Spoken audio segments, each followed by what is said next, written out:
Hello everybody, welcome to Review a Day, episode number 26 for Sunday, September the 7th, 2008. Hello everybody, welcome to Review a Day, the daily video blog where I review a movie 7 days a week. My name is Leland Brunger and thank you very much for joining me. So it's Sunday and I'm going to review a horror movie for you guys, and the horror movie I'm going to talk about today is a movie called Funny Games. This movie is written and directed by Michael Haneke, and he also directed another German film called Cachet, and he actually also did a German version of the same film, Funny Games, in 1997, I believe. It's of the same name. I actually have not seen the original, so I can't compare it against that one. This film stars Naomi Watts, Tim Roth, Michael Pitt, and Brady Corbett. This is essentially a kind of postmodern home invasion film. It's about a rich, kind of upper-class white family who decide to spend the weekend in their cabin next to the bay, and they're going to spend their weekend sailing. When they get to their house, they also have a son. There's three of them. There's Naomi Watts, who plays the wife, Tim Roth plays the husband, and then there's also a young boy. They get to the house, and when Naomi Watts is in the kitchen, a guy wearing all white, dressed kind of like in a sailor outfit. He's wearing white polo, white pants, and sailing shoes.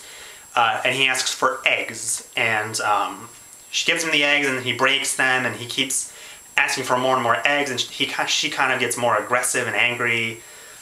His friend also comes, and the movie progresses, and these two men become more and more aggressive, and essentially her entire family becomes held hostage by these two kind of young men played by Brady Corbett, and Michael Pitt.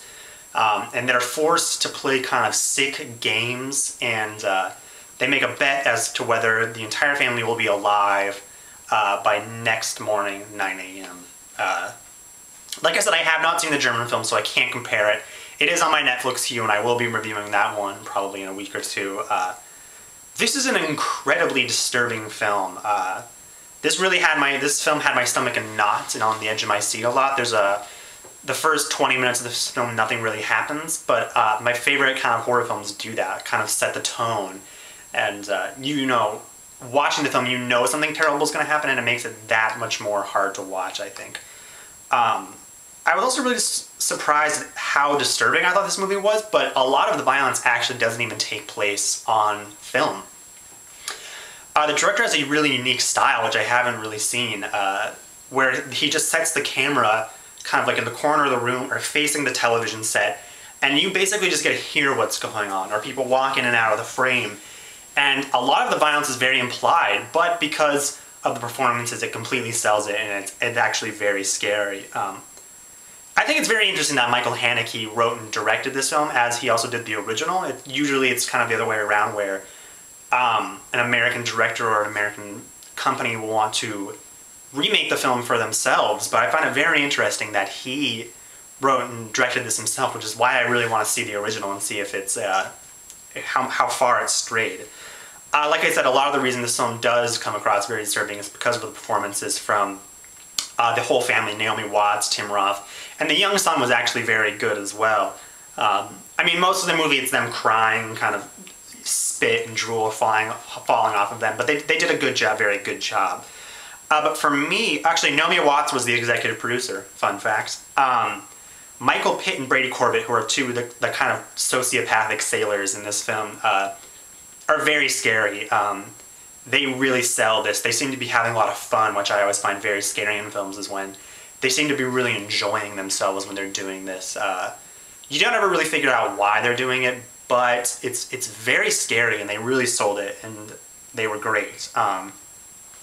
Like I said, this movie is a postmodern home invasion flick, and I think that it's these little postmodern touches and kind of surreal moments in the film that make this film stand out. I don't want to spoil any of this, because I think not knowing exactly how it is postmodern is something that's very special about it. And so I really recommend people going to see this, because I think when it goes kind of to the left field, I was like, what is happening? I cannot believe they just did that, because I wasn't expecting it, because the film is so by the numbers up to a certain point, and if there's like a little hint of it kind of halfway and then toward the end of the film, it's like, I couldn't believe it. I love that part of the film. The Netflix description says that this is kind of an indictment of the media's obsession with violence, and I think it works on that level. I think this film is more interesting to look at in terms of how it is kind of a postmodern take on a home invasion flick and how it plays with those kind of motifs.